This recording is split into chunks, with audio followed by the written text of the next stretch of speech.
Alô, sejam bem-vindos ao Café com Sassá. Que prazer estar aqui com vocês.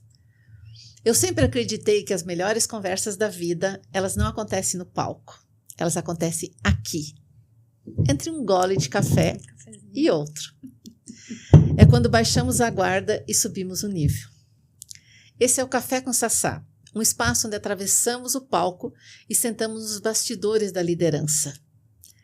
Porque o resultado todo mundo vê, mas as decisões difíceis, os dilemas, o peso das escolhas e os caminhos que redefinem uma rota inteira, isso acontece longe dos holofotes.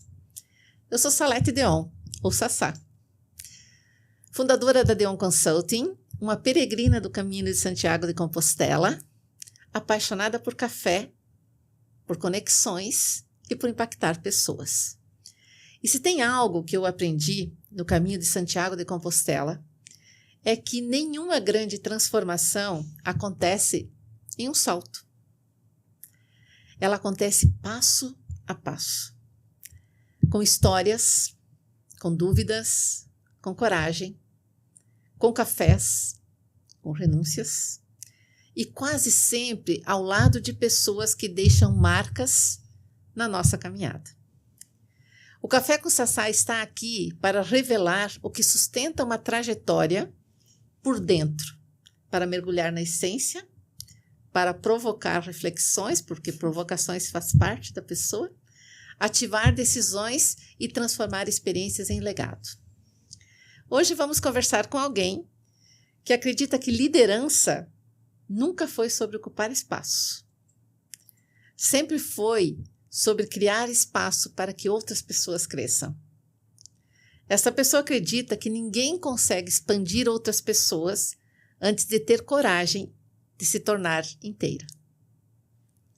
Minha convidada construiu uma carreira admirável em grandes empresas de tecnologia, das mais inovadoras do mundo.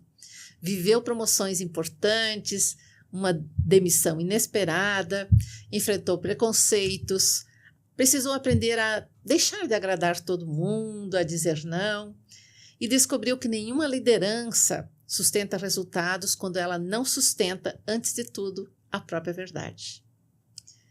E é sobre verdade esse podcast, nós buscamos trazer a verdade para cima, né, quando nós estamos tomando o nosso café. Então, hoje vamos conversar com alguém que escolheu transformar coragem em método de liderança. Mariana Assis, seja muito bem-vinda ao Café com Sassá. Muito obrigada, estou super feliz de estar aqui com você hoje, Sá. Me apresento? Por favor, conta um pouco de você. Então, tá bom. Sou Mariana Assis. Como a Salete falou, sou peregrina também, né? Fui peregrina, acho que quando a gente é para sempre. Uma vez peregrina, sempre peregrina. Além de peregrina, sou casada com a Cibele. Nasci em São Paulo, sou ex-atleta, então fui campeã brasileira de tênis de mesa, hoje em dia jogadora amadora de futsal, então o esporte nunca sai da gente, né, quando a gente é atleta. E trabalho, sim, também, né, também tenho uma carreira corporativa, hoje sou diretora de uma empresa americana, aqui na América Latina, responsável por toda a operação dessa empresa por aqui. Que bacana, né? É uma jornada e tanto, né, Mariana? Sim. É o passo a passo, né? Como uma jornada, né, do Caminho de Santiago de Compostela, ele vai sendo construído ao longo do caminho. Com certeza. Nem todos os dias são dias excelentes ou felizes ou cheios de coisas boas. Tem dias de chuva, tem dias que podem ter bolhas, tem dia de subidas e descidas. Mas é a vida, né? É assim que ela é construída. Então, Mari, aqui no Café com Sassá, eu procuro trazer, quando a gente fala de jornada de liderança, voltar um pouco, olhar mais para o início. Porque quando a gente olha para uma liderança, ela normalmente não aparece só quando já tem um cargo efetivo, né? Existe sempre um momento na vida da gente que nos convida a assumir papéis de liderança, certo? E responsabilidades que muitas vezes são maiores que nós mesmas. E, curiosamente, é aí que o líder começa a surgir, né? Então, vamos voltar a esse primeiro passo da caminhada, né? que é quando a gente começa a pensar em fazer o caminho de Santiago de Compostela, né, Mariana? Sim. Então, onde que a sua história de liderança realmente começou, Mariana? Eu acho que quando a gente pensa em história de liderança, né, e onde ela começa, eu acho que ela começa em uma liderança da sua própria história, né? Uhum. Então, para mim, eu acho que a experiência que eu tive como atleta foi talvez o meu primeiro passo em direção a uma liderança, né? Uhum. Porque principalmente o esporte que eu joguei, que era um esporte individual, né? O tênis de mesa é um esporte que você, ali na hora da mesa, você depende só de você, né? Então, você tem que realmente tomar iniciativa, aprender a tomar iniciativa, aprender a assumir as responsabilidades, né? E entender que você, em primeiro lugar, tem que construir, ser protagonista, né? Então, eu acho que essa jornada de ser atleta, profissional, fez com que eu começasse ali, quem sabe, a plantar essa semente de ter estes comportamentos, talvez, né? Estas habilidades que depois vão crescendo, vão florescendo, né? Com as outras experiências que você vai tendo ao longo do seu caminho, né? Uhum. Mas eu diria que hoje, olhando para trás, eu sinto muito que é esse ponto, assim, que eu vejo que hoje eu olho e falo, realmente, aquelas coisas que eu fiz quando eu era adolescente, que eu tive que já começar a fazer escolhas, renúncias, né? Então, ao invés de ir na festinha, eu tinha que ir treinar no sábado, né? Ao invés de tirar as férias na Disney, eu ia tirar as férias para ir treinar em um centro de treinamento em outro país, mas era também ali na minha profissão, já de certa forma, né? Uhum. Então, eu acho que diria que começou por ali. E é interessante, né? Porque quando você fala de esportes, a gente está falando de disciplina, está falando de foco, né? Está falando de assumir riscos, né?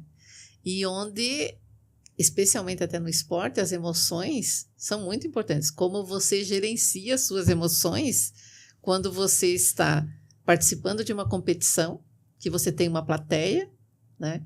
Que você tem um campeonato, digamos assim, que você pode ser bem-sucedida ou não, né?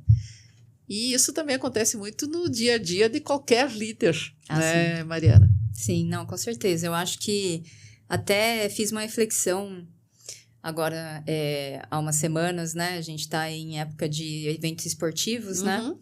E a gente fica muito frustrado quando a gente está acompanhando um atleta, um clube, um time que a gente gostaria que ganhasse. E a gente fica frustrado quando a gente vê aquela pessoa, aquele grupo não alcançarem aquilo que a gente queria, né? E a reflexão que eu fiz foi muito sobre isso, né? O Federer uma vez falou que atletas de alto nível, eles vão perder muito mais do que ganhar, né? A carreira inteira dele aí de, pelo menos, década, né? Ele ganhou 20 grandes slams, que já é bastante. Mas quantos ele não jogou e não perdeu, né? Então, essa coisa que você estava falando, né? Da gente viver ali, construir, de aprender a cair, se levantar, né? De não desistir e de entender que a vitória ela vai sendo construída, né? Com essas derrotas, com essa disciplina do dia a dia, né? Eu acho que esse é um ensinamento que o esporte traz e que você aplica em qualquer área da sua vida, né?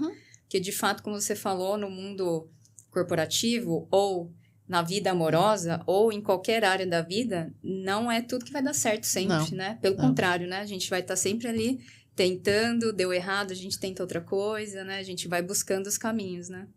Você sabe que hoje eu estava conversando com uma pessoa e a pessoa me disse o seguinte, olha que interessante, quando a gente ganha alguma coisa, a gente celebra, mas parece que é por pouco tempo.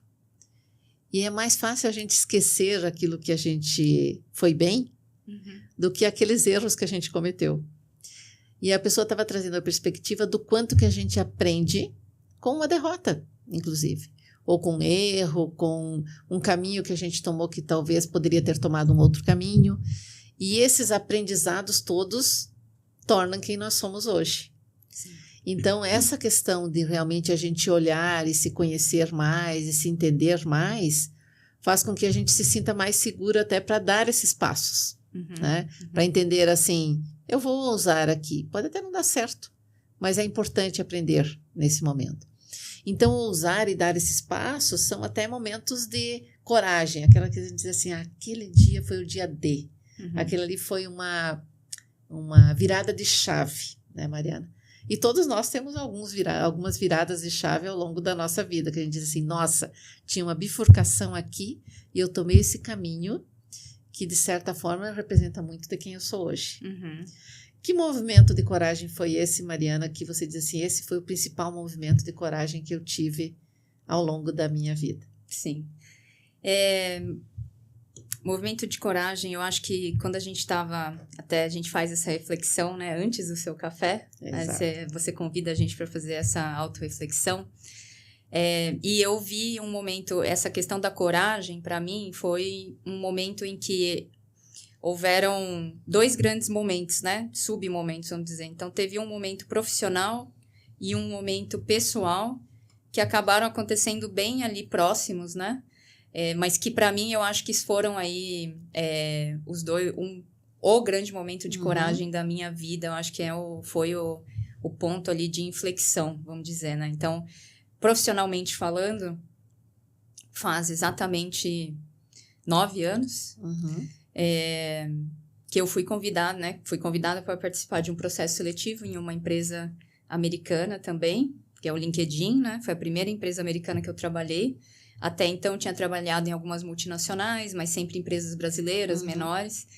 E eu sempre buscando alguma coisa a mais, né? Então, na minha primeira década de carreira, eu nunca me senti satisfeita. Acho que hoje em dia também não, mas eu acho que mudou um pouco até ali, né? Até essa chegada ao LinkedIn.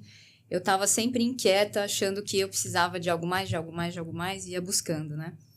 E quando eu entrei, então, consegui participar do processo, fui aprovada no processo, que são processos muito difíceis, né, de você passar com... Quando eu fiz o primeiro, acho que isso eu não te contei antes do nosso café, né, mas eu fiz 2 processos no LinkedIn. Ah, sim? E o primeiro eu fui aprovada até o final, mas a vaga foi extinguida depois, né, ela foi congelada. Congelada, e aí acabei não indo, mas fiz um processo de 9 entrevistas nesse primeiro. Cheguei a falar com o diretor de RH e depois com o presidente, né, do LinkedIn aqui na América Latina. Tava tudo certo, eu só ia esperar a proposta chegar e depois eu recebi a notícia de que eu não ia ser contratada. Isso foi em 2014. E em 2014 eu não fui para o LinkedIn e o que aconteceu ali foi que na empresa onde eu estava, que era a Thomson Reuters, houve uma oportunidade para eu ser expatriada para o México. Então, acabou que eu não fui para um lugar que eu queria muito, mas acabei tendo a oportunidade de viver uma experiência expatriada em um outro país, fortalecer o meu terceiro idioma, espanhol. E aí, voltando do México, 1 ano depois que eu voltei do México, eu fui convidada para um novo processo no LinkedIn, para uma vaga que exigia espanhol também. Então... Nada acontece por acaso, Nada acontece por acaso. O universo sempre conspira de alguma forma, né, Mariana? E aí, a gente estava falando dessa questão da coragem, né? Então, falei do processo, um processo super longo, né? Passei de novo por esse processo e fui aprovada. E eu me lembro da minha primeira semana no LinkedIn, que eu entrei e eu vi aquelas pessoas ao meu redor e eu pensava assim comigo... eles erraram, acho que eles me contrataram errado, acho que eu enganei eles muito bem no processo, os enganei bem no processo, fui ótima, contei um monte de histórias, mas eu tô achando que não é o meu lugar. O que será que eles viram em mim, né, para me contratar? Mas assim, eu acho que eu consegui enganar, assim, muito bem. E foi um período de muita ansiedade, foi um período de angústia, por um lado, e de muito... fiquei muito deslumbrada, por outro lado, positivamente, no sentido de, pela primeira vez, eu senti que eu estava vivendo uma experiência de uma cultura de alto nível. Eu acho que no mesmo nível, talvez, que eu tinha experimentado quando eu era atleta, né? Então, e aí com outros aspectos, né? Então, a empresa americana, né? Na época, isso era 2017, né? A gente tem que também pensar aí que talvez se hoje você está ouvindo isso em 2026, algumas coisas mudaram na questão das culturas das empresas, né? Mas na época, Era uma empresa que era extremamente focada no bem-estar e no desenvolvimento de cada funcionário, de cada colaborador, né? E era a primeira experiência que eu tinha tido, que eu estava tendo num lugar que realmente olhava para mim como pessoa, que eu queria que eu me desenvolvesse, que me dava uma gerente, né, uma gestora, que tinha tempo para me desenvolver e tinha como meta isso também, né?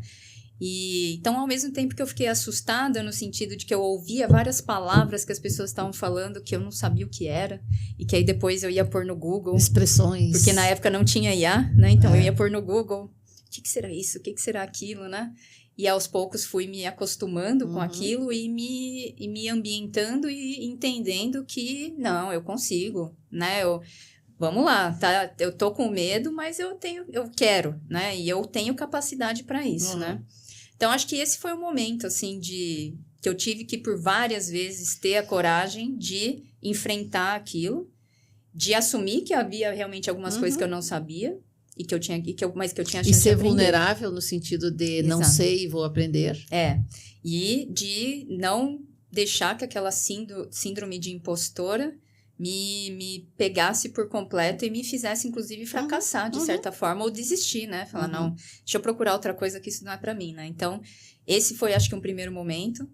E aí teve isso acabou, né? A minha experiência ali, eu fui muito feliz ali no sentido também, né, de conseguir ali construir as primeiras entregas que eu tinha que fazer, né? Nessa primeira função que eu fui contratada. E consegui também, com isso, consegui conquistar algo que era muito difícil, né, ali na minha realidade, né, que foi conseguir ser promovida para uma cadeira de gestão com 17 meses na empresa, né, sendo que haviam pessoas que estavam trabalhando ali há 3, 5 anos, tentando uma promoção para uma vaga de gestão e que ainda não tinham conseguido a oportunidade, né. E eu acho que ali também foi um outro momento de dizer... Eu já estava assustada lá antes, né? Só cuidando do meu próprio trabalho. E aí agora, ter uma oportunidade de competir, né? De entrar num processo para uma vaga de gestão, acho que a primeira coisa foi ter coragem de participar do processo. E depois de assumir também essa gestão, né? Depois de fui aprovada... assumi uma gestão de colegas, né? Que eu fui fazer a gestão da equipe que eu fazia parte, né? Então, acho que ali foi um grande momento profissional, assim, que me transformou muito, né? Inclusive, foi um momento também que logo depois que eu fui promovida foi quando a gente também fez o nosso trabalho. É verdade. Né? Eu tive ali a oportunidade, né, de acompanhar essa caminhada, né? E coragem é uma palavra que define bem Sim. essa etapa do seu caminho, essa etapa da sua história, né, Mariana? Sim, foi muito importante, eu acho, né? Eu falo sempre para todo mundo, né? Meus amigos, as pessoas com quem eu trabalho, né? Como esse processo de coaching que eu fiz com você, Sá, como foi importante para meu amadurecimento como líder. Eu acho também a questão de entender mais sobre... Não é um jogo político ou um jogo corporativo, mas é entender que eu estava lidando com pessoas ali também dentro do grupo ali de lideranças, né? E de como isso é importante, né? De como é importante entender o estilo de cada um. Enfim, todo o processo que a gente faz com você, né? Não só desse tipo, nessa abordagem que a gente pensa nos relacionamentos, mas também na minha reflexão, né? No que entender mais sobre como eu sou, qual é o meu estilo, quais são os meus objetivos. Qual é a tua verdade, qual né? é a minha verdade, né? E aí eu acho que eu faço a conexão desse qual é a minha verdade, que a gente estava falando de momentos de coragem, e eu disse que tinha um profissional e um pessoal, né? E o pessoal veio também nesse mesmo momento profissional, né? Veio nesse mesmo ano, assim, né? Trabalhando no LinkedIn, uma coisa que aconteceu também foi que, como empresa americana... também existia um incentivo a você ter grupos, as comunidades que eles chamam, né? Então, grupos de minorias. Então, lá no LinkedIn tinha o grupo das pessoas pretas, tinha o grupo das pessoas com necessidades especiais, tinha o grupo LGBT. E, aos poucos, eu fui convivendo com esse grupo, no caso, o último, que é o LGBT, e comecei a ter algumas referências que me fizeram começar a entender a minha orientação sexual. E isso, para mim, assim, foi realmente algo que eu digo que mudou a vida e que foi um momento de inflexão, porque foi o único lugar em que eu tive abertura para entender que eu poderia ser uma boa profissional, que eu poderia ser uma boa pessoa e que eu poderia viver uma orientação sexual que não era a da maioria, né? Entendendo que se aquela é a minha, então a minha verdade, se eu posso viver a minha verdade, né? Porque por muitos anos, no ambiente profissional e também eu acho que também no pessoal, né? A gente vive num país mais conservador, e eu passei por empresas em que era proibido falar sobre isso, ou que se sabia que existiam pessoas executivas e executivos que tinham uma orientação sexual que não era da maioria, e que não se falava sobre isso com a pessoa, mas se falava por trás dos corredores, né? De jeito pejorativo. Então, era um tema muito tabu. E no LinkedIn, além de não ser um tabu, né? Eu me lembro muito das minhas primeiras reuniões de liderança com um grupo de gerentes. Eu entrava na sala e tinha um gerente que comentava, não, porque esse final de semana eu e meu marido fomos fazer não sei o quê, né? Alguma coisa, fomos no cinema, enfim, normal. E aí as primeiras... naturalidade. Natural. E as minhas primeiras reações eram de estranheza, porque até então eu nunca tinha ouvido alguém falar com naturalidade, por ser da comunidade LGBT, falar do seu companheiro ou da sua companheira. E essa naturalidade e essa convivência com essas pessoas me ajudaram a entender que eu era uma mulher lésbica e me ajudaram a ter a coragem de me declarar para a minha atual esposa, que sempre foi o amor da minha vida, né? Que por muito tempo a gente foi melhores amigas, a gente sabia que existia algum sentimento a mais do que uma amizade, mas pelo contexto religioso, até pela falta de referências, a gente foi buscando qualquer outra alternativa, né? Ou qualquer outra verdade que não era a nossa, né? Então, esse momento de coragem de me entender, me assumir mulher lésbica e me declarar, né? Foram vários passos aí que eu fiz e que, graças a Deus, deu certo, porque aí a minha esposa me aceitou, né? Como companheira. Gente, Mariana, essa história é emocionante de Mariana. Inclusive, Mariana teve a oportunidade com Cibele de contar essa história no Fantástico. Não foi o Fantástico? Foi no Globo Repórter. No Globo Repórter. Foi quando isso? Faz 2 anos. 2 anos. 2 anos. Teve a oportunidade de contar essa história, gente, que é belíssima. Então, se vocês tiverem a oportunidade de acessar no Globo Repórter, vocês vão conhecer mais dessa história que é linda, né, Mariana? Sim. Além de todo o contexto do acolhimento familiar que vocês tiveram, porque as famílias sempre foram muito amigas, né? Sim. Então, é uma história muito bacana, né, que a gente continua acompanhando, né, Mariana? Com certeza, sim. Inclusive, nesse programa do Globo Repórter, o que eu achei muito legal é que não era um programa sobre casais LGBT. Era um programa sobre tipos de relacionamento. Então, e pessoas que... Então, eles falavam sobre pessoas que eram muito felizes sozinhas, sem ter uma companheira, um companheiro, né? Que eram solteiros, eles brincavam até solteira, mas não sozinha, né? Então, vivem bem com a solitude. Exato, então viviam e mostraram, né? Mulheres e homens solteiros que iam em festa, que têm as amizades. Mostraram um casal de velhinhos que já tinha ali uns 60 anos de casados. E mostraram a gente como um casal que gosta muito da companhia uma da outra, que vive as coisas de casal, que adorou a pandemia, que ficou ali 24 horas no mesmo teto, né? Então, achei legal que não foi uma matéria para falar sobre um casal diferente, mas sobre estilos de relacionamento. Então, foi bem legal compartilhar com eles. Então, esses movimentos, né? Momentos de coragem, veja que interessante, né?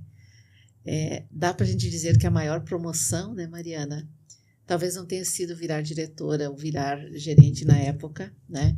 Mas foi, de certa forma, deixar de pedir autorização para ser quem você é. Sim. Acho que esse é o grande ponto que a gente vê, porque a partir do momento que você passa a ser quem você é de verdade, você não gasta mais energia sendo outra pessoa.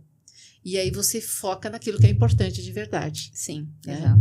Então, porque você não é atriz, né? Exatamente. Então, Exatamente. esse é o grande ponto. Então, às vezes, as pessoas dizem, puxa, mas eu quero desenvolver uma competência, isso vem muito para mim. E o meu chefe disse que eu preciso ser mais amistoso, que eu preciso falar mais com as pessoas, ser mais carismático. E você é assim? Não. Então não dá. Então, como você pode atender às premissas de comunicação, interagir com as pessoas do seu jeito? Sim. Sendo quem você é. Você não precisa ser outra pessoa. Você precisa buscar os maiores talentos que você tem, as habilidades que você tem e pôr luz sobre elas. Eu acho que isso, Sá, é uma coisa também, assim, que a gente ser autêntico, né? Ser autêntico. Eu acho que e aí a questão de ser autêntico, eu acho que passa por essa jornada de autoconhecimento para a gente entender quem somos de fato, né? Porque na nossa vida toda, quando a gente é criança ali, a gente talvez venha nessa versão mais pura de nós mesmos, né? Mas depois tem tanta experiência que você vai vivendo, você aprende muito também por repetição ou por observação, e aí você acaba absorvendo talvez coisas que não são suas, e que depois de um tempo, quando você já está mais adulto, você tem que ir lá e começar a descascar para falar assim, vamos ver, isso daqui não é meu, isso daqui não é meu, Isso aqui sou eu, essa é a minha essência. E aí, a partir daí, sim, você começar a desenvolver essa essência e potencializar isso, né? E aí é onde a gente vê, né, que ao longo da nossa jornada, nós cruzamos com muitas pessoas, adquirimos experiência, nos inspiramos por líderes que trouxeram excelentes exemplos e outros exemplos ruins, mas que a gente aprende com eles também. Então, Mariana, qual foi a experiência ou pessoa que, de certa forma, te ensinou muito sobre liderança e que você carrega até hoje nas suas decisões?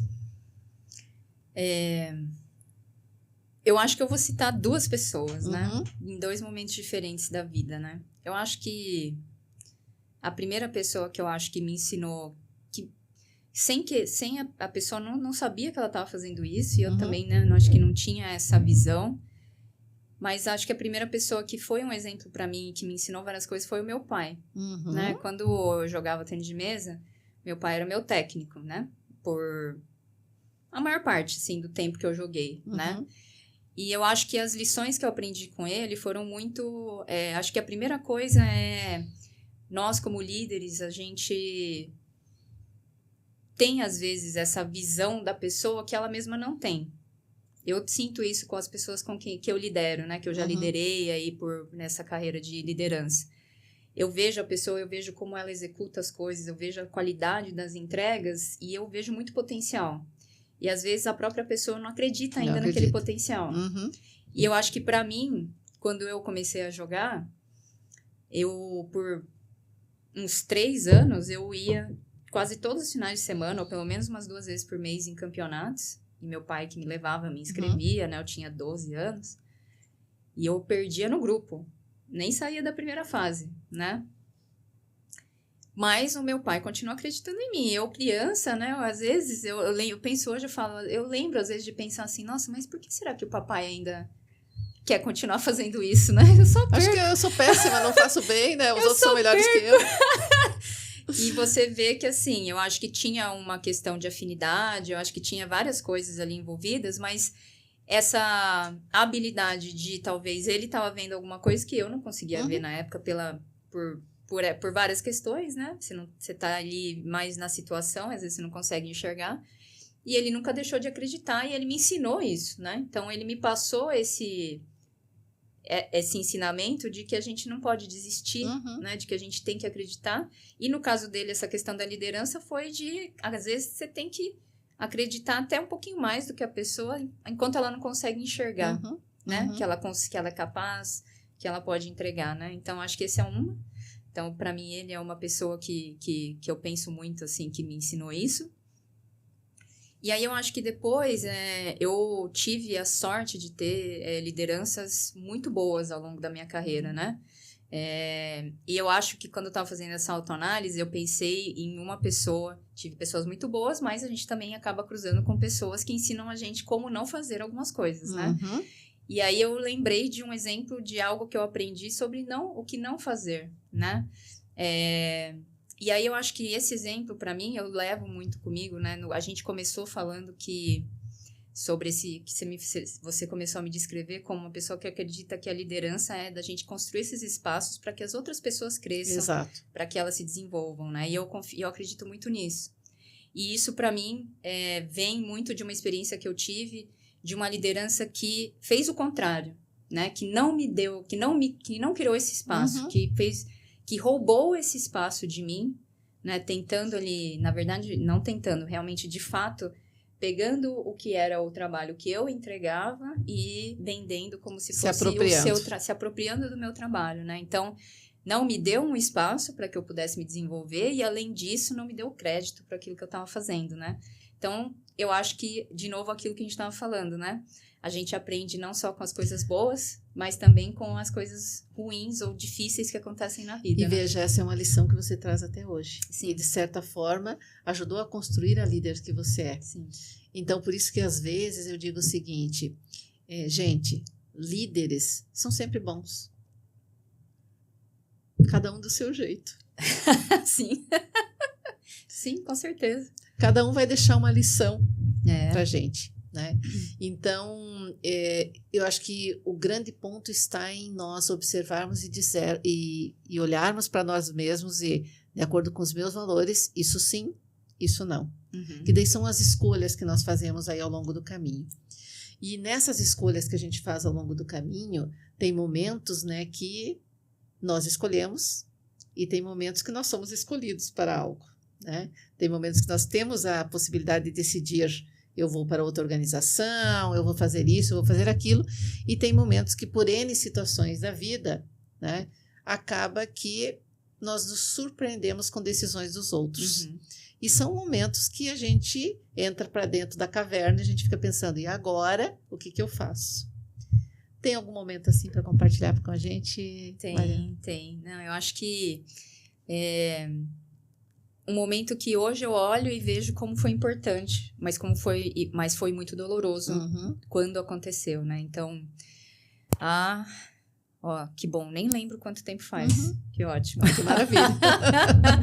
Mas faz, eu acho que 2 anos, né? Alguns anos, foi 2024, eu tava trabalhando na Meta, né, Facebook, e desde 2021 que essas grandes empresas começaram a fazer essas ondas de demissões, layoffs, né, e eu sobrevivi a 4 ondas de, né, 4 layoffs, mas quando teve o 5º eu fui impactada, né, fui demitida por, né, ali N razões. Não, no meu caso era o fechamento de uma linha de negócio aqui na América Latina.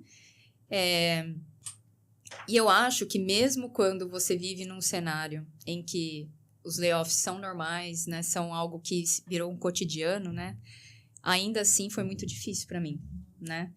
E eu acho que eu acredito, né, e eu ouvi pessoas, né, com quem eu conversei, que para todas as pessoas, independente da razão pela qual você é demitido ou demitida, é um momento muito difícil de rejeição, né? Rejeição. Eu também já vivi isso.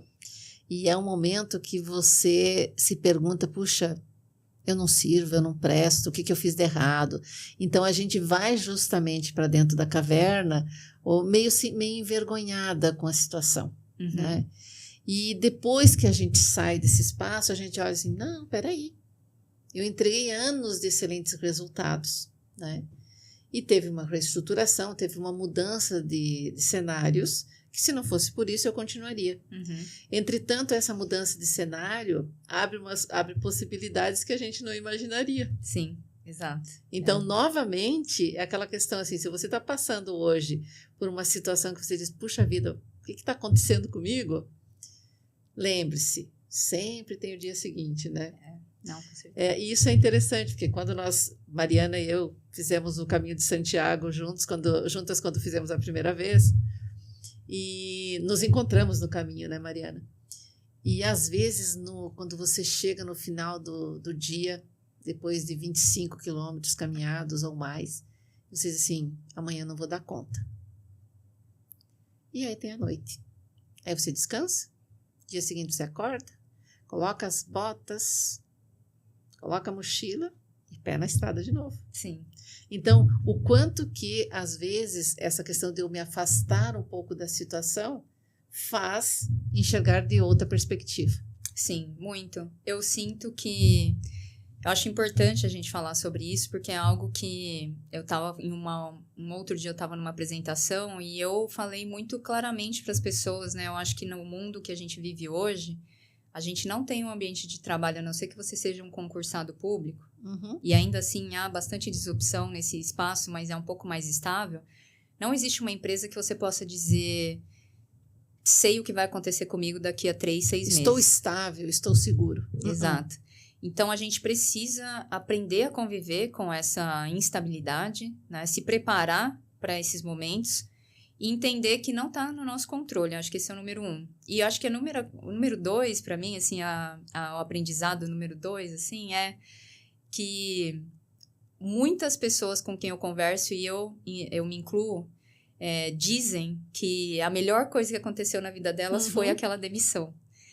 E eu sei que é muito difícil na hora, se você falar isso para alguém vai falar, vai até te xingar, né? Vai mesmo. Para com isso, né? Como isso pode ser a melhor coisa que aconteceu na minha vida, né? Mas eu conto a minha própria experiência, né? Eu acho que quando eu fui demitida, o meu maior medo era eu não ter mais um plano de saúde, né? Eu não sou de uma família de berço, então eu me sustento, né? Eu tive meus pais me deram as condições para, né? Então me deram uma faculdade, me deram um curso de idiomas, né, de inglês, que também me ajudou muito na minha carreira, mas não tem um berço em que eu possa ser sustentada por uma herança ou por eles, se vier a faltar para mim. Então o meu medo era de escassez, era de eu não ter um plano de saúde, de eu não ter uma casa, sendo que eram coisas que eram muito irracionais também, de traumas aí, né? Mas eu também tinha uma questão que eu acho que todo mundo talvez pense, principalmente quando trabalha numa grande empresa e gosta do que faz, que era, eu nunca mais vou encontrar um lugar tão bom para trabalhar, ou que me pague tão bem, ou que tenha benefícios tão bons quanto os que eu tinha aqui.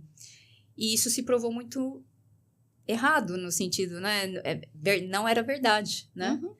Porque eu, depois da meta, encontrei oportunidades incríveis, melhores. Inclusive. Né? E eu não acreditava que isso era possível. Então, eu acho que, né, até deixando se você está passando por isso hoje, eu acho que, né, talvez nesse momento, não seja que você queira ouvir, ou você nem acredite nisso, mas talvez mais para frente você vai lembrar disso que a gente está falando, né? Porque, de fato, as coisas não acontecem por acaso. E existem muitas oportunidades também quando a gente é autêntico, sabe o que a gente quer buscar, né? E faz a nossa parte também, eu acho, né? E dentro da questão de ser autêntico, Mariana, uma das questões que eu gosto muito dentro de um programa de coaching é entender quem é você. É entender identidade quando você não tem mais o crachá. Porque o que a gente observa muito, né, Mariana? As pessoas se apresentam, eu sou Mariana da Meta, como se fosse um sobrenome. Quando esse sobrenome é extirpado, é arrancado de você, e agora, quem sou eu? Então, entender efetivamente quem eu sou, independente da organização, que por acaso, nesse momento, eu estou servindo, eu presto serviços, porque como líderes, nós somos líderes a serviço. Nós estamos aqui, eu acho que eu gosto muito do servir, né? Porque é esse o espaço que se encontra de uma liderança. Então, acho que quando a gente olha, e eu gostei muito quando você fala, você traz até nas nossas reflexões de preparação, quem eu era além do crachá, naquele momento. Porque aí, quando você resgata isso e se apropria, você diz assim, peraí, eu tenho meu valor. Eu posso ir para o mercado e escolher aonde eu vou. Porque esse é um ponto importante. No passado, as empresas escolhiam as pessoas para trabalhar. Hoje, as pessoas que têm uma maior clareza e que se preparam, elas escolhem as organizações. Sim. Porque tem uma questão de fit cultural, tem uma questão de o que eu quero e eu não quero mais. Então, essa mudança de perspectiva é importante. Claro, você precisa ter um planejamento financeiro, que é importante. Sim. Não tem como você escolher algo se você tem um boleto vencendo hoje. né? Exato, é. Então, acho que esses aspectos são bem importantes, né? Então, tem muitos momentos, né, Mariana, que a gente precisa deixar coisas para trás, né, Mariana? Isso aqui já não faz mais sentido, né? Então, tem muitos comportamentos, tem muita coisa que eu até trago o seguinte. Quando a gente está fazendo o Caminho de Santiago, a gente começa com uma mochila pesada, né? E essa mochila pesada é porque a gente acha que vai precisar. E aquilo começa a pesar mesmo, porque uma coisa são 100 gramas daqui até a esquina, outra coisa são 100 gramas depois de 25 quilômetros, né? Então, Mariana, o que você precisou retirar da sua mochila ao longo da tua jornada para ser a líder que você é hoje? Eu acho que, como tem algumas reflexões que eu faço nesse sentido, né?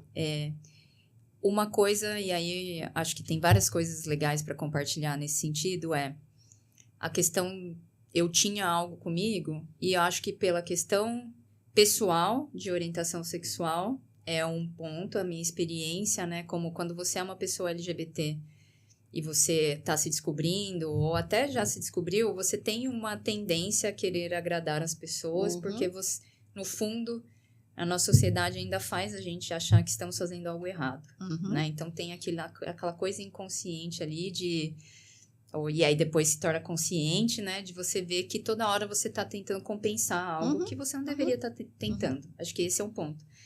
Ali, por cima disso, ainda se coloque, né? A gente ainda coloca a camada de sou uma mulher. Mulheres também são ensinadas a agradar, a servir, a se adaptar, né? Então, gerações anteriores à minha, a mulher tem que servir ao marido, tem que se adaptar, submisso, né? Então, isso, querendo ou não, eu tenho, mas hoje eu tenho consciência que eu tenho e eu consigo trabalhar para fazer mudanças de comportamento, né? Então, a questão do agradar, principalmente quando a gente está falando de liderança, para mim é um ponto de inflexão também em relação à excelência de entrega que você consegue ter quando você entende que, como líder, em alguns momentos, você vai ter que criar conflitos porque você está sendo contratado, você tem a missão de mostrar para a organização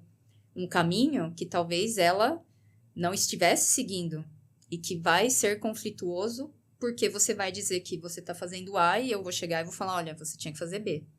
Você está indo pela rota, você está indo lá pela Marginal e eu acho que você tinha que ir aqui pela 23, né? Por um outro caminho. Outra via. E você vai encontrar pessoas que vão resistir. Se você não tiver a coragem de impor, e aí não é só... E aí eu acho que é a questão do equilíbrio também, né? Sim. Porque não é... Eu acho que liderança assertiva ou uma liderança bem-sucedida não é uma liderança que vai lá e só impõe a sua própria ideia. Porque isso também não é...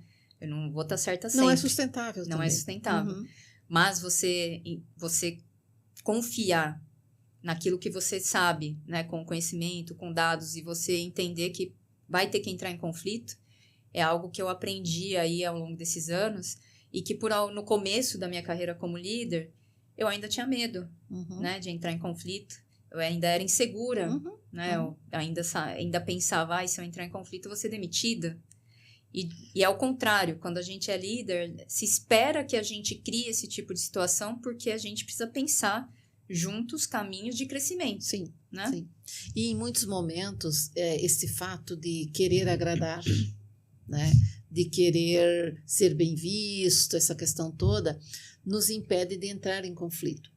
E o conflito nada mais é do que, em muitos momentos, necessidades diferentes na mesa, né? Ou visões diferentes na mesa, que argumentos podem tornar mais claras e chegar a uma terceira via, por exemplo. Então, em muitos momentos, essa questão de agradar o outro nos impede de dizer não, nos impede de negar aquilo que eu não quero fazer aquilo, porque não faz sentido, né?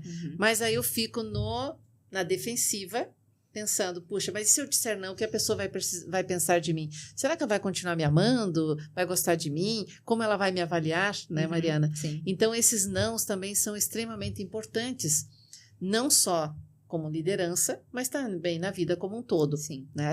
Colocar limites, né, Mariana? Sim, não, com certeza. E aí eu acho que essa foi uma das grandes mudanças no meu estilo de liderança, até porque quando a gente pensa em uma liderança que não sabe falar não, você tem também a questão de você começar a sobrecarregar a sua equipe com coisas que eles não deveriam fazer, de você despriorizar aquilo que eles deveriam de fato estar priorizando para fazer a vontade de uma outra equipe, né? Então, eu tenho alguns episódios em que eu ainda fazia isso, né? Eu ainda impactei negativamente a minha equipe por dizer sim, por ter medo de dizer não a uma outra equipe ou a um outro líder que estava me pedindo alguma coisa.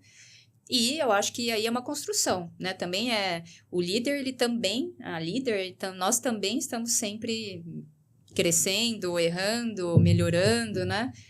Eu acho que quando comecei a ser líder, né? Também tinha um pouco isso na cabeça de que, eu tenho que ser um modelo, eu não posso errar. E é pelo contrário, né? Você tá com certeza você tem que buscar ser um modelo de valores, né? Daquilo de crenças que você quer que a equipe siga, mas ao mesmo tempo eu não posso achar que eu sou perfeita, porque aí o pessoal, você não cria uma conexão, as pessoas da sua equipe vão achar que elas também têm que ser perfeitas, então vão encobrir, de repente, falhas que tiveram, né? Tudo acho que quebra um pouco quando você não é vulnerável, né? Então, tem que ter... Eu acredito muito na liderança que se faz vulnerável, que se coloca ao lado do seu time e diz, nós estamos crescendo juntos, né? E dá esse espaço também para dizer não em alguns momentos, né? E saber pôr esses limites, isso é super importante. E tem muitos momentos, né, Mariana, que quando uma pessoa sai de uma contribuição individual e ela passa a entregar através dos outros... Em uma contribuição individual, você está gerindo muitos indicadores, muitas atividades técnicas que estão sob sua responsabilidade e sob o seu controle. Quando você entrega através dos outros, você acaba não tendo mais esse controle. Então, você precisa confiar, você precisa delegar. Em que momento da tua carreira você passou a perceber que você estava para além de gerenciar indicadores e passando, de certa forma, a influenciar histórias que estavam sendo construídas de seus liderados? Eu acho que essa parte para mim,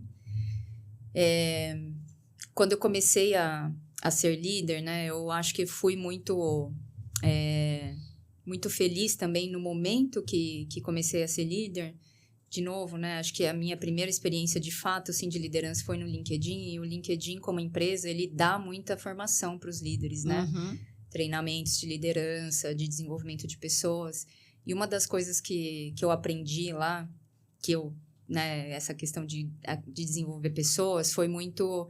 A gente aprendeu em um dos treinamentos que quando a gente é líder, a gente tem que trabalhar com a equipe para que eles entreguem aquilo que tem que ser entregue, mas eu não vou falar o como, a não ser que a pessoa precise, né? Então, você aprende, tem várias ferramentas, né? Então, se a pessoa é uma pessoa com menos experiência, talvez eu vou ter que falar como ela vai fazer.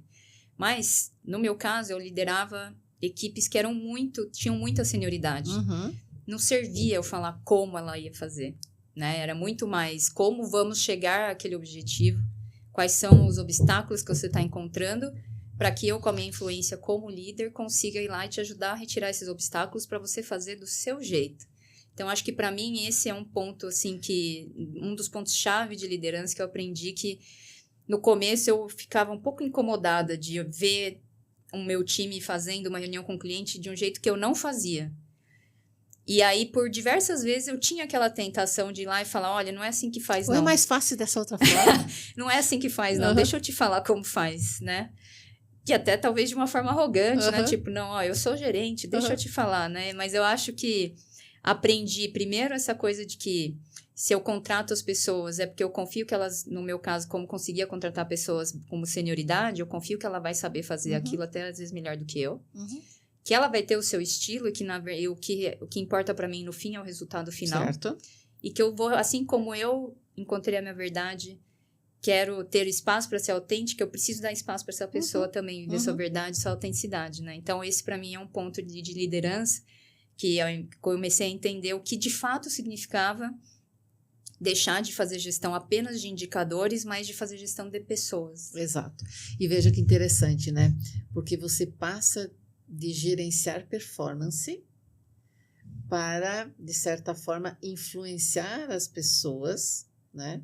A se transformarem enquanto elas entregam resultados. Sim. É interessante a gente ver que a forma de gerir é diferente. Quando você confia nas pessoas e você tem muitas maneiras de chegar a um destino, de entregar aquele resultado. Se o resultado vai ser entregue e a pessoa utilizar os seus melhores talentos e jeito de fazer para entregá-lo, o caminho é dela, a jornada é dela. Né? Se vai demorar mais ou menos tempo, desde que o timing que se está acordado seja cumprido, está tudo certo. Exato. Né? Então, e aqui ele está muito relacionado também aos valores que você, ao longo da tua trajetória, foi trazendo para você. Então, assim, que valores para você são inegociáveis, Mariana? Olha, eu acho que um ponto é a questão da integridade, né? Então, eu tenho para mim e para as minhas equipes que a gente trabalha de forma íntegra, né? A gente não vai tentar trapacear em alguma coisa ou encontrar o buraco na regra, alguma coisa do tipo, né? Eu brinco até com eles que às vezes eu acho que eu sigo demais as regras, mas é o que eu acredito, certo, né? Então, eu acredito que a gente pode sim ser bem-sucedido seguindo as regras, jogando as regras do jogo, sendo fiel àquilo que a gente acredita, né? Acho que essa é a primeira coisa. Eu acho que a segunda é a questão do respeito, né? Acho que tem esses pilares, né? O respeito pela autenticidade e verdade de cada um, pelo estilo de cada um, né? Então, aprender, de fato, que cada pessoa vai ter o seu jeito, vai ter as suas aspirações e que elas podem ser diferentes das minhas, mas que o meu trabalho ali com ela é que a gente consiga fazer com que isso, de certa forma, seja convergente para os resultados que a gente precisa alcançar. E aí a gente chega juntos ali, constrói juntos esse resultado, né? E eu acho que tem um terceiro ponto, que aí é algo muito pessoal, que eu levo, né, para minha liderança, e que é um estilo mesmo meu, que é a questão ali, eu acho que é o serviço e diria talvez, eu ponho amor na palavra, no mundo corporativo, que às vezes a gente ainda não está acostumado a usar muito essa palavra, né? As pessoas às vezes até se incomodam, mas eu uso isso muito no meu dia a dia, né? E o amor para mim é conhecer cada indivíduo profundamente, aceitar de certa forma, não no sentido, né? Eu acho que aceitar a pessoa como um todo, né? Então, entender que aquela pessoa vai vir e ela vai trabalhar comigo, né? E o que você falou, ela é mais do que um crachá. Sim. Ela é mais do que um cargo, né? Mais do que uma função lá. E a partir disso, a gente constrói um relacionamento, né? Então, e aí isso é muito... O amor e o respeito, eles precisam estar muito juntos, né? Porque tem culturas, como a cultura brasileira, que as pessoas, na maioria das vezes, são muito abertas, querem, né? Querem compartilhar da vida, né? Então, eu tenho várias pessoas aí que já foram parte da minha equipe, que eu vou no aniversário do filho, vou no aniversário da filha, vou no aniversário da pessoa, a gente se vê, né? A gente celebra outras coisas além do trabalho. E eu também já gerenciei pessoas de outros países, por exemplo, em que eu não sabia quase nada da vida pessoal da pessoa. Mas eu, de qualquer maneira, a gente tinha um relacionamento. Existia o amor ali, daquele jeito que a pessoa queria ser amada, vamos dizer, né? E é interessante isso, porque essa questão do amor e do respeito. Recentemente eu estava ouvindo de uma pessoa que demitir é um ato de amor. E daí eu disse assim, como? Assim, veja, quando você foi demitida, e nós também passamos por essa experiência, no primeiro momento você fica desolado, você tem uma série de questões que é todo o processo de mudança pelo qual você é levado a viver nesse momento. Mas a demissão ela é um ato de amor, não num caso de uma reestruturação, que daí ele é necessário, é uma decisão por X% de corte. Mas quando a gente está falando de uma demissão por performance, por comportamento, ou N outras situações, ou fit cultural, inclusive, ou não aderência aos valores da companhia, a partir do momento que você, como líder, tem a coragem de fazer um desligamento, você também, de certa forma, está liberando a pessoa para que seja feliz em outra organização. Né? Então, você até compartilha um pouco dessa questão e esse aprendizado que trouxe para você. Como foi isso, Mariana? Eu acho que a demissão como um ato de amor, eu acho que faz parte da liderança a gente lidar com situações em que a gente vai ter que terminar um relacionamento, vamos dizer, né, de trabalho ali. E eu acho que o líder que evita fazer isso, para mim, eu acho que é um líder que falha com o seu liderado ou a sua liderada, né? Porque o meu papel, voltando à questão do agradar, né? Não é agradar os meus liderados, né? Mas é, de fato, dar todas as ferramentas e apoiar no processo de desenvolvimento de cada pessoa. E vão acontecer alguns momentos em que o que eu preciso fazer é terminar aquela fase, né? Dar um fechamento para a pessoa naquele ciclo, para que a pessoa consiga fazer a sua reflexão, para que a pessoa consiga entender por que aquilo está acontecendo, né? Então, questão de gestão de performance, principalmente quando há uma performance abaixo daquilo que a gente do que a gente precisa, do que a gente espera, é algo muito difícil de se fazer, na maioria dos casos, ainda mais quando a gente se importa com as pessoas, que é o meu caso. Contudo, para mim, também faz parte da minha missão como líder. E eu acho que existem formas de se fazer para que isso seja uma experiência positiva para a pessoa liderada ali no final, né? Então, para mim, algumas coisas que são inegociáveis, uma demissão desse tipo não pode ser uma surpresa. Exato. Né? Uma demissão desse tipo precisa ter tido um processo antes disso de revisão e de clareza e sinceridade de não está funcionando, vamos criar um plano juntos e juntas para que isso melhore. E eu acho que tem também uma coisa do líder, né, que eu trago muito para mim, que eu preciso acreditar que a pessoa pode melhorar. Porque se eu for fazer um processo de feedback e de gestão de performance simplesmente por fazer, eu também não estou sendo uma boa líder. Então, eu tenho dentro de mim que todo mundo pode melhorar, todo mundo tem a chance de poder melhorar. Se eu for clara naquilo que é preciso melhorar, a pessoa estiver aberta, eu tenho certeza que se for o que a pessoa quer, ela vai melhorar. E aí, quando chega numa demissão, ou porque não era o que a pessoa queria, ou eram coisas que a pessoa, de fato, não tinha as habilidades para fazer. Então, fizemos uma contratação errada. E aí, é um processo, sim, que aí eu consigo. Quando eu vou lá e eu termino esse ciclo da pessoa e eu demito, de fato, eu vejo que eu estou fazendo uma boa ação para a pessoa. Uma boa porque ação. Eu vou conseguir fazer com que ela tenha... Ela aprendeu, eu aprendi.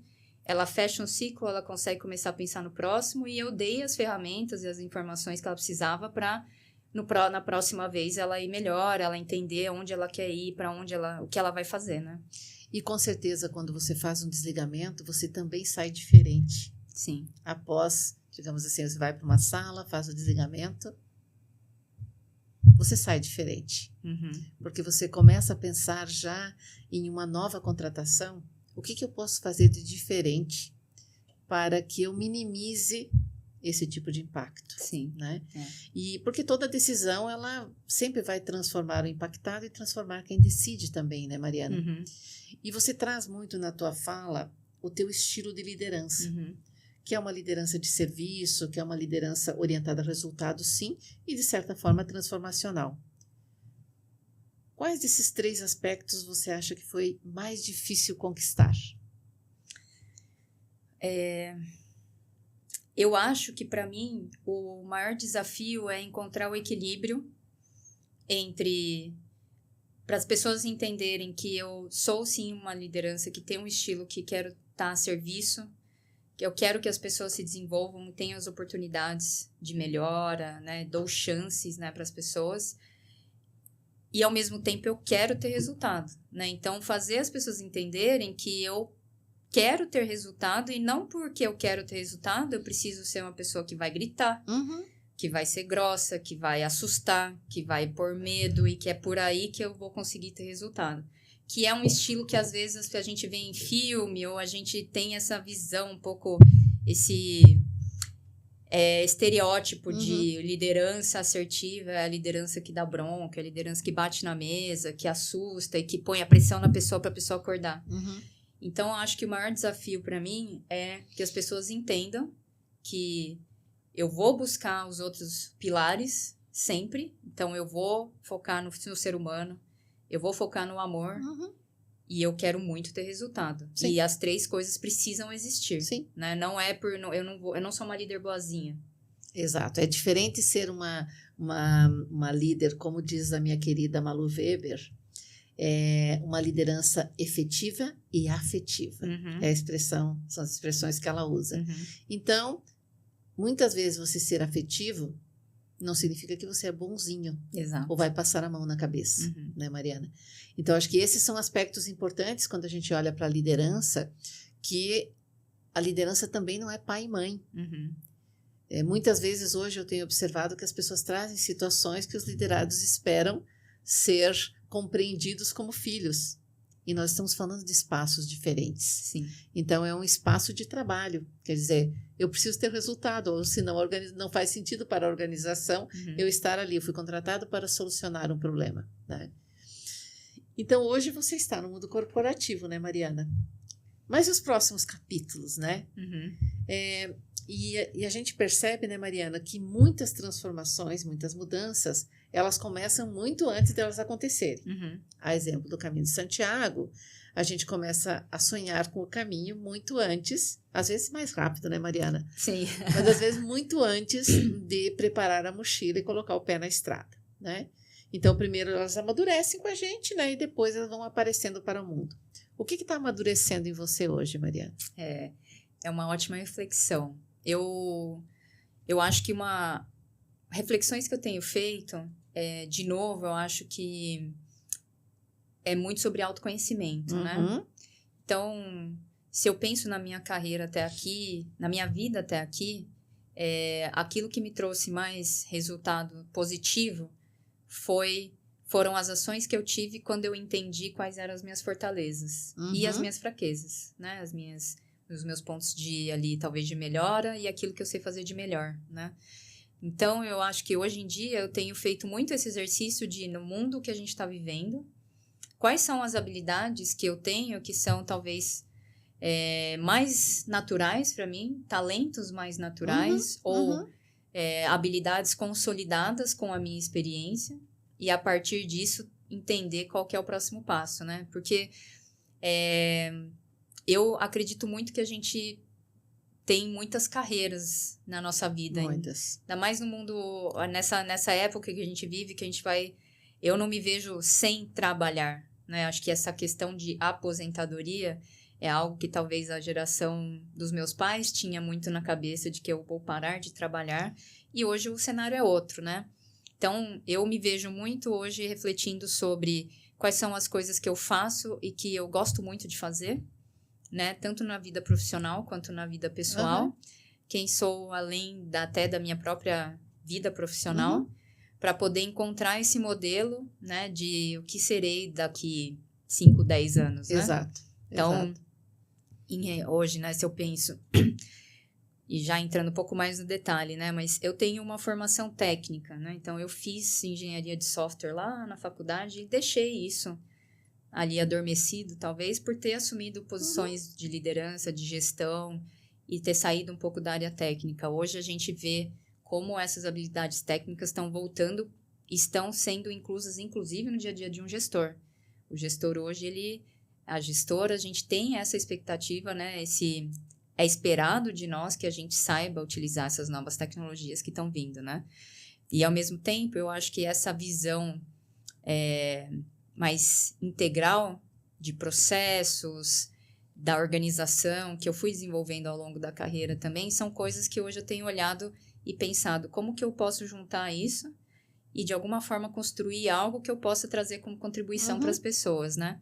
E eu acho que, para fechar, tem uma coisa que é muito minha, assim, do coração mesmo, né? Que eu ainda vejo poucas mulheres em cadeiras de liderança. E eu acho que existem N fatores que fazem isso acontecer ainda, né? Sim. Contudo, eu também sinto que existem várias situações em que as mulheres ainda não se enxergam nessas cadeiras e, portanto, não buscam cadeiras de liderança. Eu costumo dizer, Mariana, que muitas mulheres não declaram o que querem e esperam ser reconhecidas ou recompensadas. Eu estou fazendo bem o meu trabalho, eu espero ser promovida ou eu espero receber um aumento. Então, enquanto gênero, os homens não esperam isso. Eles vão atrás, né? E a mulher, muitas vezes também, ele pode ter 30% da descrição do cargo que eles vão se candidatar, mas eles vão lá e ousam. E a mulher, se não tiver 145%, não vai se candidatar. Vai achar, será que é suficiente? Né? E eu vejo muito isso quando eu estou trabalhando com líderes sêniores, inclusive, né, Mariana? Então, quando a gente olha, a gente vê que muitas vezes tem mais espaço para mulheres do que a gente imagina. E por que não, então, pedir ajuda? Peraí, o que está faltando? Né? Ou será que na empresa que eu estou, eu já bati no teto, então é hora de eu olhar para fora? Sim. Porque às vezes aquela organização, por você estar lá há muito tempo, já não vê você mais como alguém que possa assumir uma cadeira de diretoria ou de cileva, o que seja. Mas porque já se acostumaram com você, né? E acabam contratando alguém para você reportar. Sim. Né? Então, acho que esse é um aspecto importante de ter presente, né? E aqui nós temos a inspiração de Mariana, né? Que tem toda essa trajetória, né, Mariana? Então, quando a gente olha hoje para jovens líderes, né, Mariana, que estão começando uma carreira de liderança, jovens mulheres, e que no futuro serão grandes líderes. Então, se você pudesse voltar, Mariana, para 2014, quando você recebeu esse não do LinkedIn e tudo que aconteceu depois, que conselho você daria para a Mariana lá de 2014? O que você diria a ela? Olha, eu acho que está muito ligado a essa missão que eu sinto cada vez mais, né, presente aí dentro de mim, que de fato, eu acho que acredite de fato que você consegue, né? Então, eu lembro de uma conversa que eu tive naquele ano com um profissional que era um coach. E era como se fosse uma primeira sessão para entender melhor o que é esse processo de coach, né? E aí eu comecei a minha fala dizendo... eu acho que talvez eu precise fazer um processo de coach porque eu tenho muito medo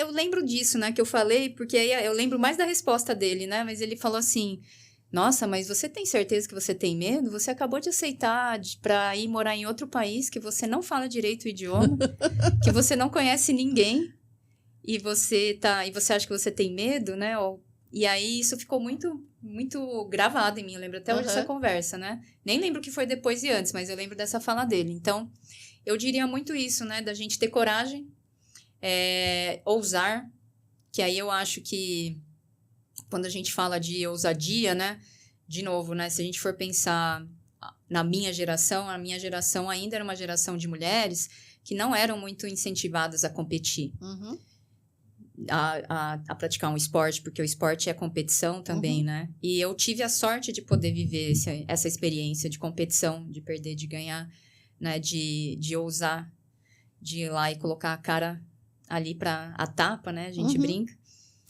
De enfrentar a torcida adversária.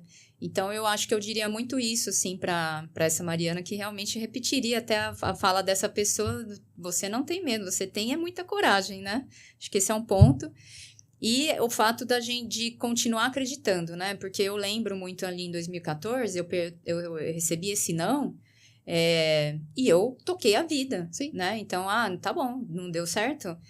Tô aqui, tem essa oportunidade, eu vou, né? Eu quero mais, né? Então, de manter eu acho essa tenacidade, talvez esse desejo aí, né? Essa inquietude de continuar crescendo, né? E E acreditar que isso não está errado. Porque acho que a questão da mulher também, às vezes a gente foi ensinada que era errado a gente querer mais, ou é errado a gente querer ser bem-sucedida em uma área que não seja área familiar. Errado ter ambição. Né? Então, e isso hoje ainda é muito forte, né, Mariana? Se a gente perceber que muitas pessoas ou muitas mulheres também nem querem serem líderes hoje porque acham que vai dar muito trabalho, né? E tem grandes oportunidades para a liderança. Então, eu acho que essa questão toda é se experimentar. Pode ser que eu decida, puxa, eu sou melhor tecnicamente e eu vou por esta linha. Tá tudo bem. Agora, o mundo precisa de grandes líderes. E nós, mulheres, reunimos muito de sensibilidade quando nós usamos a nossa verdade, quando nós estamos em quem nós somos e somos focadas em resultados. Né? E a gente pode contribuir muito com as organizações, né, Mariana? Muito bem, Mariana, estamos caminhando para o final. Você viu como passa rápido? Muito rápido. Café. E aí tem um momento que eu gosto muito do café, tá? Que na verdade é o que eu mais gosto, que ele se chama o aroma do café que fica. Por quê? É aquele instante que a gente está agora, que a gente já vai desacelerando, né? E na verdade o aroma é aquilo que fica para além da conversa que a gente teve, é quando a gente sai de um café maravilhoso, que a gente já teve muitos na nossa história, né, Mariana? A gente sai, puxa, isso aqui ficou me marcando dessa conversa, né? Então, e tem essa coincidência toda nossa que nós nos conhecemos fazendo o caminho de Santiago de Compostela, que é um dos caminhos mais simbólicos, né, que existem. E quem já viveu essa experiência do caminho, ele tem lá uma característica muito curiosa, né? Que eu falei anteriormente, que a gente vai deixando e tirando da mochila tudo aquilo que não serve mais, né? E aí, a gente só carrega aquilo que realmente importa. E aquilo que realmente importa envolve pessoas, coisas, valores, pensamentos e um monte de outras coisas, né? E enquanto a gente conversava aqui, né, Mariana, a gente vai observando toda essa sensação daquilo que você foi se liberando da tua mochila ao longo do caminho, né? Então, você viu que não precisava carregar coisas mais, tinha coisas que não tinha mais necessidade, né? Você precisou enfrentar esse medo, né? De não ser suficiente, ou de repente, puxa vida, o que eu faço? Será que eu sou boa o suficiente ou não? Teve coragem de assumir quem realmente era, né? Precisou recomeçar quando o crachá deixou de existir, né? Aprender a dizer não. E, de certa forma, hoje, assumir verdadeiramente, liderar, sendo quem você é. E aqui, no Café com Sassá, a gente acredita muito que a liderança não nasce no cargo, tá? Ela nasce quando alguém decide viver com coerência aquilo que acredita, tá? Aquilo que faz e aquilo que inspira as outras pessoas. Quantas pessoas se inspiram em você hoje, né, Mariana? Então, talvez... Para mim, e talvez não, é um fato, é o que eu mais admiro na tua jornada, que eu tive a oportunidade de conhecer desde 2019, que nós nos conhecemos. Nós caminhamos juntas e nós, nesse momento, nem sabíamos o que uma fazia ou outra fazia. Porque no caminho, ali é só quem você é, não é o seu cargo. E depois, a gente passou a interagir em outro momento. Então, aqui eu queria trazer uma pergunta para você. Quando você olha para trás, Mariana, quando você olhar para trás, daqui a muitos anos, certo? Qual será a maior evidência de que valeu a pena ter percorrido o seu próprio caminho de Santiago de Compostela, não aquele lá da Espanha, mas o da sua vida? Que pergunta, né? Eu sou uma pessoa que eu acredito muito que o nosso maior tesouro nesse mundo são os relacionamentos. Né? Quando eu penso nos momentos mais felizes da vida, eu penso em momentos em que eu estava celebrando algo com alguém, eu estava vivendo algo com outras pessoas queridas, né? Então, eu tenho muito essa verdade para mim, que tenho várias coisas que eu adoro fazer na minha vida, trabalhar é uma delas. Contudo, se eu tiver que priorizar, sempre vou pôr os relacionamentos em primeiro lugar, né? Então, daqui a 10 anos, né?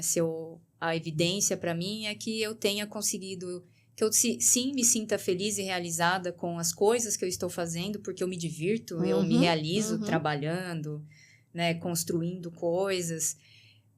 e que, ao mesmo tempo, eu tenha conseguido manter esses relacionamentos, que são os relacionamentos importantes para mim, vivos, nutridos, que eles tenham crescido, que eles tenham se aprofundado, né? Então, eu acho que, para mim, a chave é essa. Então, são os meus amigos, são os meus afilhados, é a minha família, né? Aquilo que me dá sentido na vida, são as pessoas que estão ao meu redor. E o quão importante é isso, né, Mariana, para a longevidade. Aqui a gente traz o termo de saúde social. O quanto os vínculos, os relacionamentos vão fazer a diferença quando a gente tiver 60 a mais, e não só agora. Mas tudo depende da forma como nós nutrimos, como você disse, né? Então, Mariana, muito obrigada por compartilhar a sua história. Tá? Obrigada pelo convite. Para mim foi uma alegria imensa te receber aqui no Café com Sassá. Tá? Para mim foi uma honra. Você quer deixar alguma mensagem para os nossos ouvintes, para quem está nos assistindo, Mariana? Olha, eu acho que na maioria das vezes, quando a gente está ouvindo uma conversa como essa, a gente está em um ambiente ou talvez numa chavinha mais profissional, né? E eu acho que na nossa vida profissional é importante a gente ter foco, a gente querer, né? A gente dar o máximo que a gente consegue dar. E eu também acho que junto com isso a gente precisa saber priorizar também aquelas coisas que são mais queridas para nós, né? Tem momentos da vida que a gente vai ter mais tempo para a gente investir nesse âmbito profissional. A gente vai conseguir ficar mais horas ali fazendo talvez algum projeto que é algo que a gente acredita muito, e ao mesmo tempo eu acho que a gente precisa entender que nem sempre isso é necessário, né? E de fato saber priorizar e equilibrar a vida, porque o desequilíbrio ou os extremos, em nenhum cenário ele é saudável, né? Então, acho que se eu tiver que deixar uma palavra, é você sempre tentar buscar esse equilíbrio na vida, aí pensando naquilo que nos pilares que são importantes para você.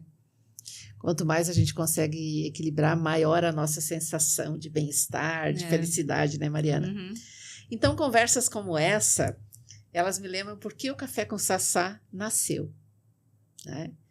Porque, no fim, não é sobre os cargos que ocupamos, não é sobre as empresas por as quais passamos, não é sobre os resultados que entregamos, que todo ano eu preciso carimbar novamente a carteira. É sobre aquilo que continuamos sendo quando tudo isso muda. É sobre as escolhas que fazemos quando ninguém está olhando. É sobre quem nos tornamos enquanto caminhamos. Esse é o Café com Sassá, um espaço onde atravessamos o palco e sentamos nos bastidores da liderança. Nos bastidores da coragem, da coerência, dos recomeços e da consciência que sustenta uma vida inteira.